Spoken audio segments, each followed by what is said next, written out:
ကျွန်တော်အသိဖုံးဆိုင်ပိုင်ရှင်မိတ်ဆွေတရားကိုကြိုခဲ့ရတဲ့ပြဿနာလေးတစ်ခုကိုကျွန်တော်ပြောပြချင်တယ်။သူ့ဆိုင်ကဖုံးအပိုပစ္စည်းနဲ့ accessory တွေရောင်းတာ။ဖုံးကာပါမန်မကွဲ power bank charger စသဖြင့်ဟိုမှာပစ္စည်းမျိုးစားတော်တော်များတာ။ဒါအပြင်မှာဒီဖုံးအသစ်တွေလည်းရောင်းတယ်။ပြီးတော့ skin ဖုံးအရောင်းဝယ်တွေကလည်းလုပ်သေးတယ်။ဆိုင်ကရောင်းရတော့မဆိုးလောက်ဘူး။ပြီးတော့ဆိုင်ရဲ့ location ကလည်းကောင်းတော့ customer တွေဆိုလည်းဟိုနေတိုင်းဟိုမှာအဝေးထွက်ကိုရှိနေတာ။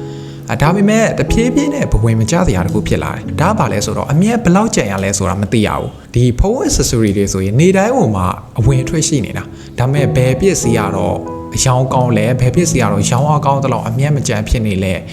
ဒါအပြင်မှာ stock တွေဆိုလည်းပဲဒီစည်ရင်းနဲ့မကိုက်တာတွေကိုခဏခဏကိုကြုံနေရတယ်။အထူးသဖြင့်အဲ့ဒီ single bowl တော်တော်ရှုပ်တယ် customer တယောက်က use bowl ယူလာတယ်သူဆိုင်မှာပြတယ်အဆင်ပြေတယ်ဆိုရင်ပြန်တင်တယ်ဒီလိုအခြေအနေမျိုးမှာဒီဝယ်စေးလဲစေးပြန်ရောင်းစေးအမြတ်ဒါတွေကိုတေးသေးချာချာအောင်မှတ်ထားဖို့လိုတယ်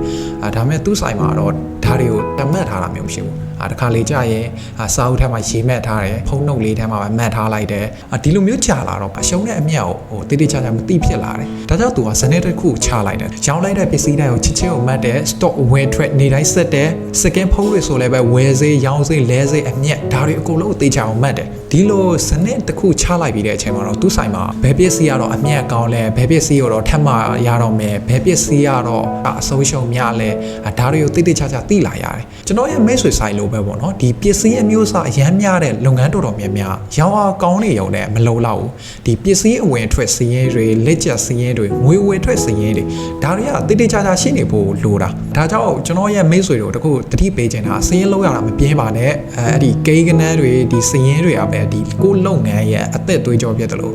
ဒီကိုလုပ်ငန်းတိုးတက်မလားပြိုလဲသွားမလားအဆုံးရှုံးဖြစ်မလားဆိုတဲ့ဟာတွေကိုဆုံးဖြတ်ပေးတဲ့ဟာတွေ